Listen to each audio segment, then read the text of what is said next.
ठीक है जी, है ना। तो ये कोड था यहाँ। अगर आप यहाँ रो में अभी आप देखोगे, रिफ्रेश किया तो इसके ऊपर ये बॉर्डर आ गया ना, देखो।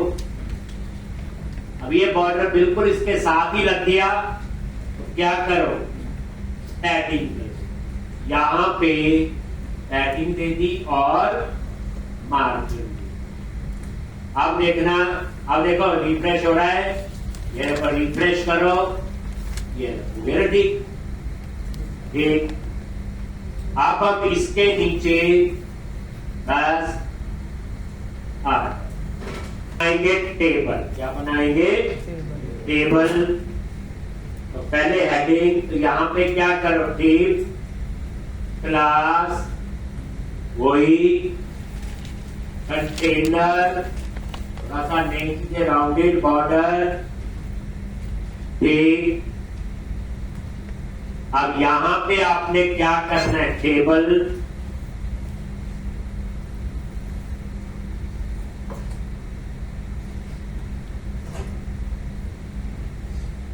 क्लास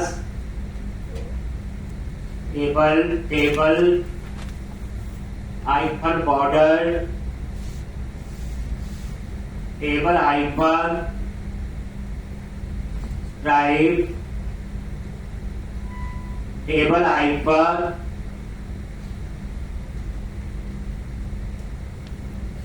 ये टेबल पता ही है बूटस्ट्रैप क्लासेस का आपको। और टी एड होता है टेबल हेडिंग, और टी आर क्या है, टेबल रो। और इसमें क्या क्या लेंगे, book title, description, author, ISBN और प्राइस, यही हेडिंग हम यहां पे ले। इसी तरह से डिस्क्रिप्शन, ऑथर, ISBN, प्राइस और एक्शन। टाइटल,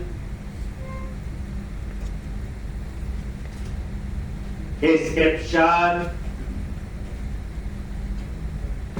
ऑथर,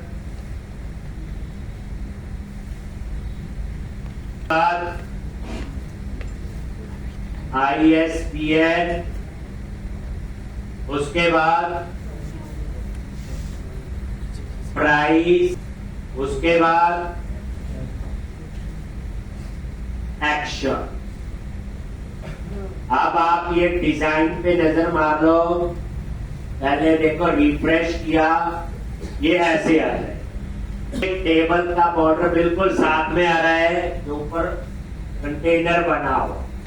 तो यहां पे भी क्या करो, पैडिंग दे दिया और मार्क कर दिया। अब आप ये नजर मारोगे, ये देखो रिफ्रेश किया और थोड़ा सा गैप, ठीक है जी। तो ये इस तरह से वहां लूप लगाए, क्या लगेगा, अब यहां डाटा कहां से आएगा, जो मैंने बुक्स नाम से प्रॉपर्टी बनाई, क्योंकि सारा डेटा तो बुक्स में ही आ रहा है, तो उसके लिए हम लोग फिर लूप लगाएंगे।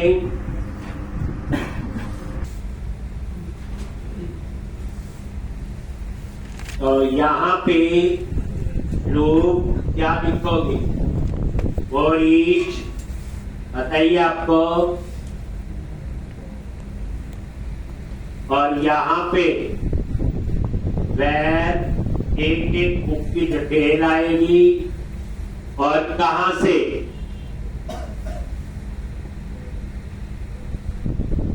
बोलो कितनी बार लूप चलेगा ये। तो यहां पे बॉर्डर डॉट बुक्स, कितनी बुक्स। अब ये बुक्स प्रॉपर्टी, ये देखो F7 प्रेस करो, हम इसकी बात कर रहे हैं, कलेक्शन है, इसमें सारी बुक्स का डेटा आया, ठीक।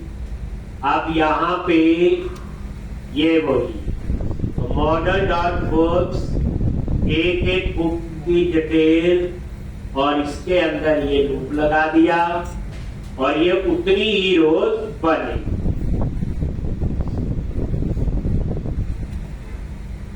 क्या लिखेंगे?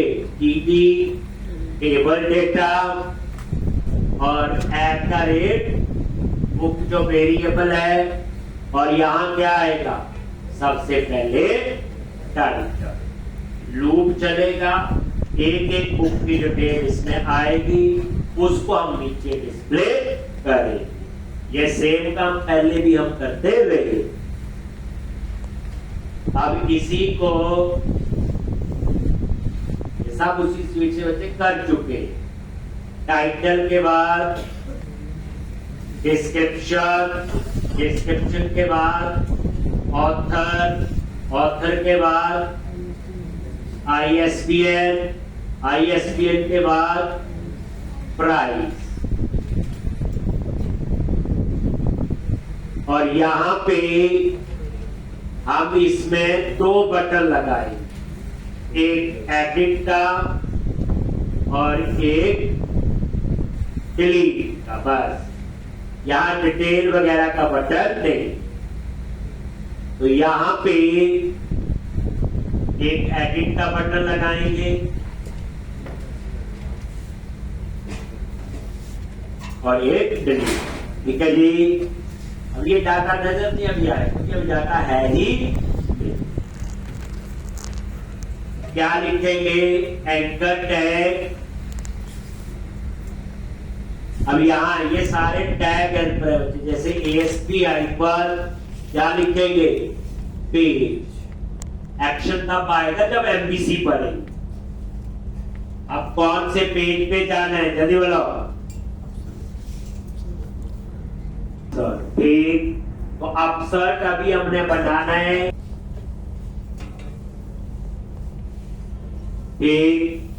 ऐसे ही अपसर्ट होगा कहां पे? बुक लिस्ट के अंदर बनाना है। तो उसके बाद इसमें आईडी पास करना है। तो वो सारी जब हम पहुंचेंगे तब देखेंगे। Class BTN hyper info. ठीक। और यहां पे टेक्स्ट दे दिया एडिट। बाकी बाद में लिख देंगे कैसे चेंज करना, इसको चेंज करेंगे। अभी उतना लिख रहे जितना हम समझ सकते हैं। ये आप डिलीट का भी लगा लो। टैग ASPI पर पेज डिलीट क्लास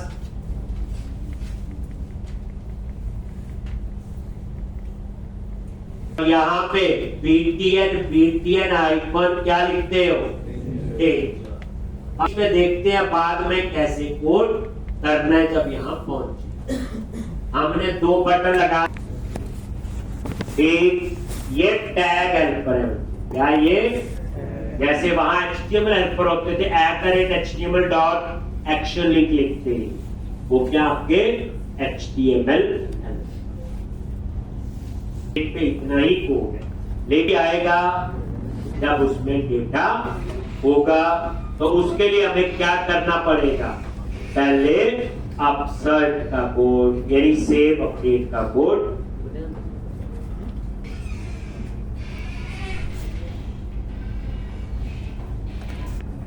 करेंगे। तो कुछ इसमें भी शुरू होगा।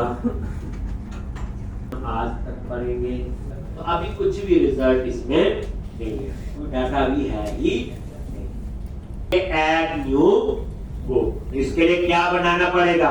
अपसर्ट। एक क्यों बनाना पड़ेगा? ये देखो,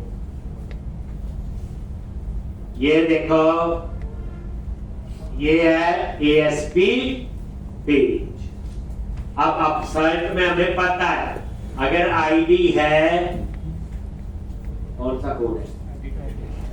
क्रिएट का है, अपडेट का सोल्यूशन, और आईडी नहीं है तो क्रिएट। सारा पता आपको। तो क्या करोगे आप? बोलो। एक नया पहले ये सारा क्लोज कर दो, यूज ना हो।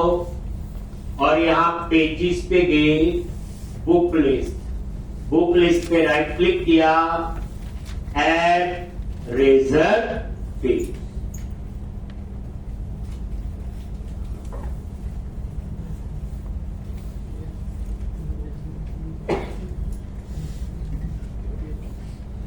और रेजर पेज ये ऐप एक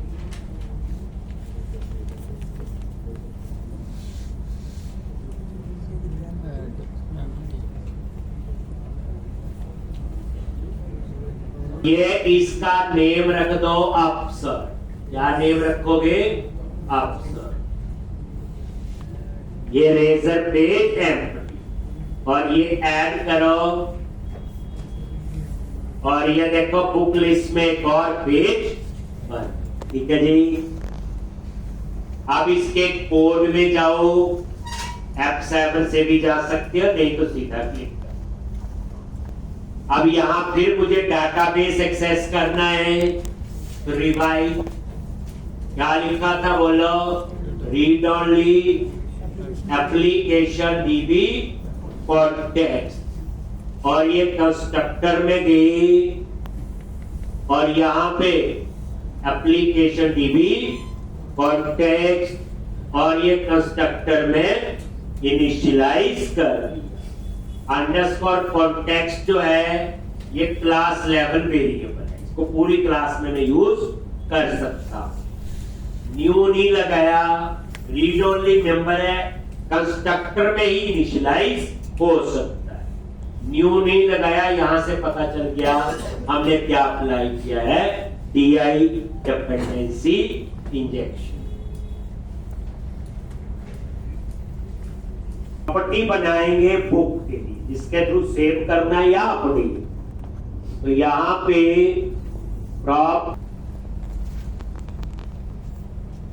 और यहां पे ये बुक टाइप की एक प्रॉपर्टी बना ली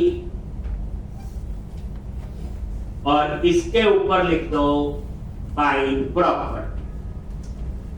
देखो सेव या अपडेट एक ही बुक होगी, तो इसलिए कलेक्शन नहीं बनाई, कलेक्शन हमने वहां बनाई इंडेक्स।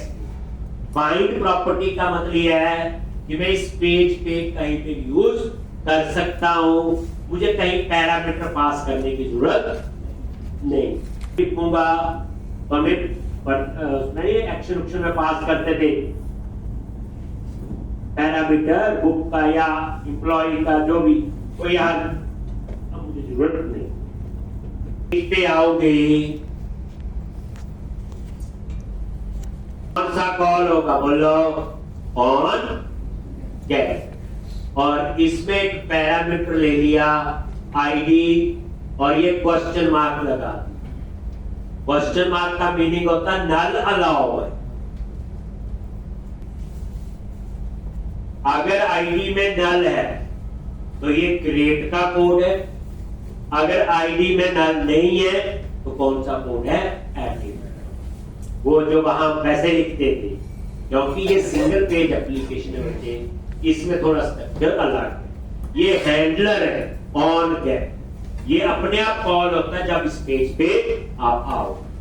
अब इसके अंदर आपने क्या लिखना है, ये कोड थोड़ा रुक के लिखना, आप लोग नोटबुक पे पहले मुझे कंप्लीट कर लें।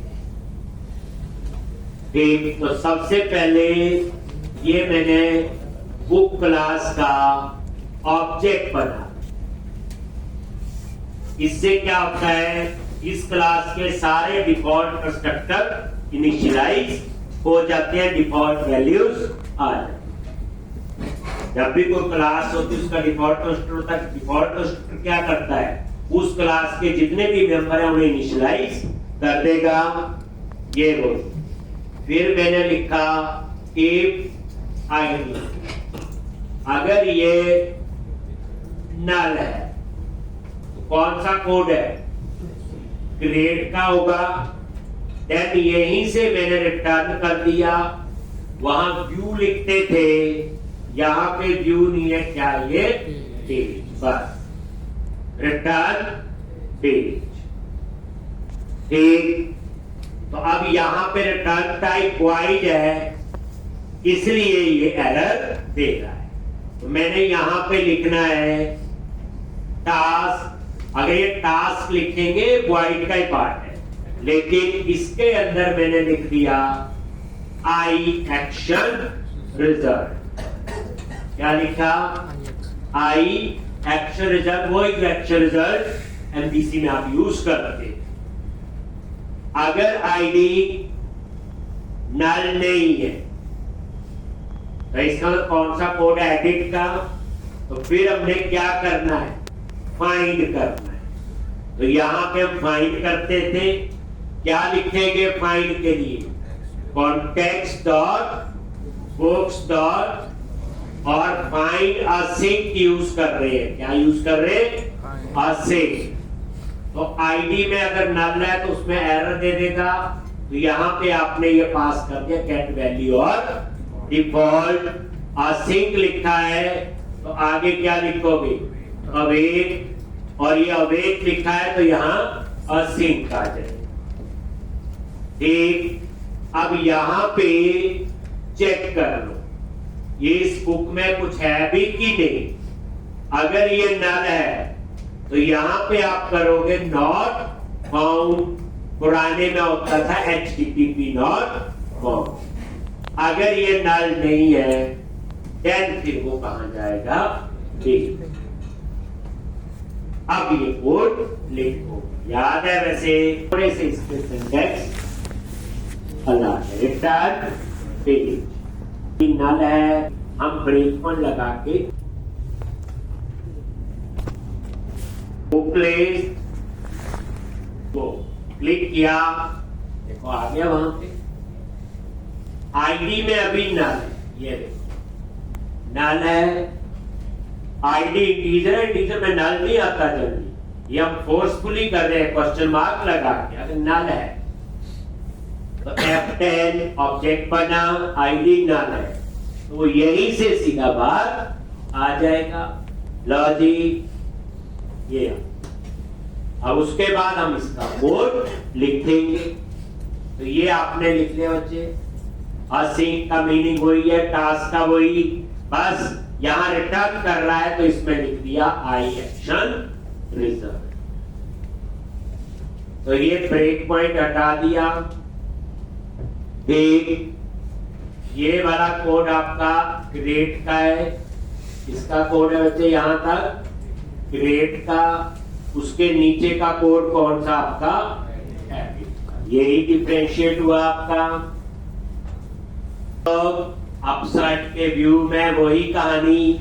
ऊपर टाइटल लेंगे, सेव अपडेट का बटन होगा, नीचे आपका डिजाइन बनेगा। ठीक।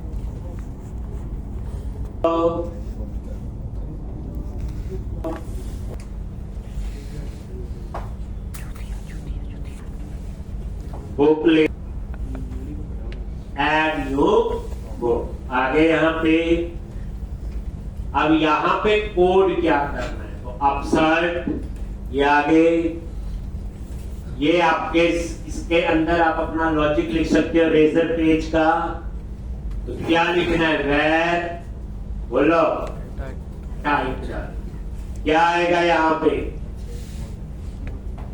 Model dot. मॉडल क्या है? ये मॉडल क्या है? ये जो ऊपर है model dot book dot ID ऐसे आएगा। ठीक। मॉडल क्या? अपसाइट मॉडल। F12 प्रेस करो, यही तो है अपसाइट मॉडल। और इसी के अंदर तो ये बुक प्रॉपर्टी बनाई। तो यहां पे ID is not equal to 0। अगर ये आईडी 0 नहीं है तो ये क्वेश्चन मार्क के बाद ट्रू कंडीशन, जिसको आप टर्नरी ऑपरेटर हम कहते हैं। और यहां पे आ जाएगा edit book otherwise new book. Basically ये जो कोड लिख रहे हैं ये दो काम का है, सेव का भी है, अपडेट का भी है। आईडी नहीं है तो टाइटल क्या बनेगा? New book. अगर आईडी है टाइटल बनेगा edit book. Where save update. ठीक, अब क्या करोगे, model dot book dot ID is not equal to 0। 0 नहीं है तो बटन का टेक्स्ट क्या होगा, अपडेट। अगर 0 है तो टेक्स्ट क्या होगा, सेव। पूरी रिवीजन है, हम लोग ये सारा काम कर चुके हैं। ठीक, डिजाइन बनाएंगे। डिजाइन कैसा है, नीचे फॉर्म टैग लगेगा। ठीक, और उस फॉर्म टैग में ठीक, तो पहले की तरह नहीं, अब डिजाइन थोड़ा सा अलग रखेंगे। ठीक, मीनिंग तो वही है, टेक्स्ट बॉक्स लगनी है। इसके लिए ऑथर के लिए IS0 और सेव अपडेट का बटन।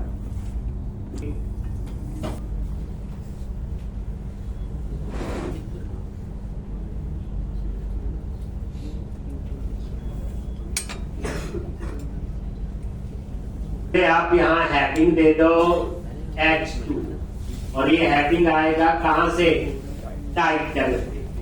और ये कर दिया क्लास टैक्स आइकन प्राइमरी और टैक्स आइकन सेंटर।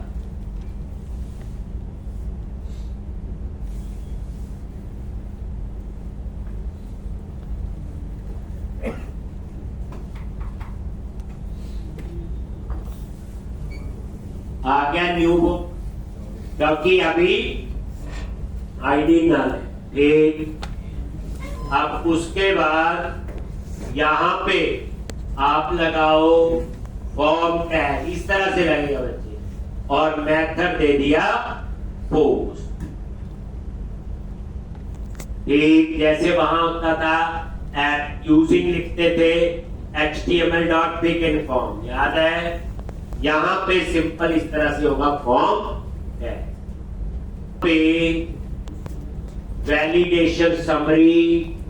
तो वहां कैसे लिखते हैं पता ही है आपको, बट यहां पे तो validation summary model only class tax icon danger, इस तरह से टिब लगेगा उसके। वहां क्या लिखते थे, ऐड का जगह यहां इस समरी में मॉडल के ही मैसेज आएंगे, बाकी तो पता है। अब यहां पे आपने इस व्यू को यूज करना है एडिट में भी और सेव में। तो जब हम एडिट करते हैं तो अपडेट में हमें आईडी चाहिए होता है, और आईडी जो है हम उसको अपडेट नहीं करते हैं, वो हम इंटरनली यूज कर रहे हैं। तो मैंने क्या लिखा था पहले ही, इफ क्या लिखेंगे,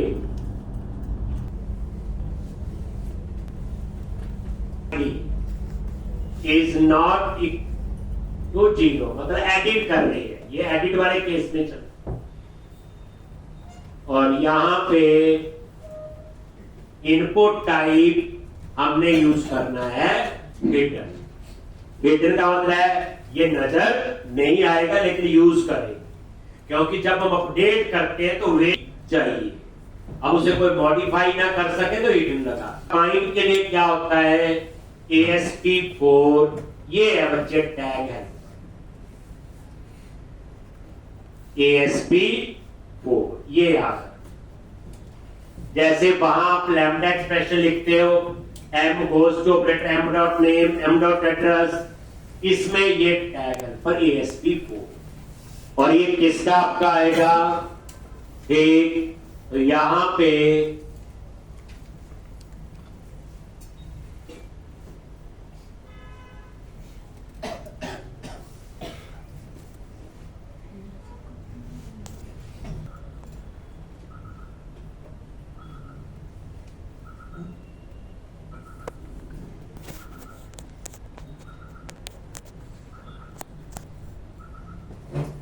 model dot book dot ID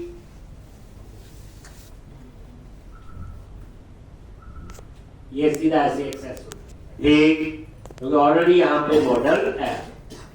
तो ये आ गया आपका हिडन कंट्रोल। ये नजर नहीं आएगा, लिख दिया, लेकिन यूज कब होगा, जब अपडेट करेंगे। यहां नई चीज याद रखो, इसको कैसे पता चलेगा हिडन किसका है, यहां से ASP4 में जो कॉलम दोगे ये उसी डाटा कॉलम के साथ यूज होगा।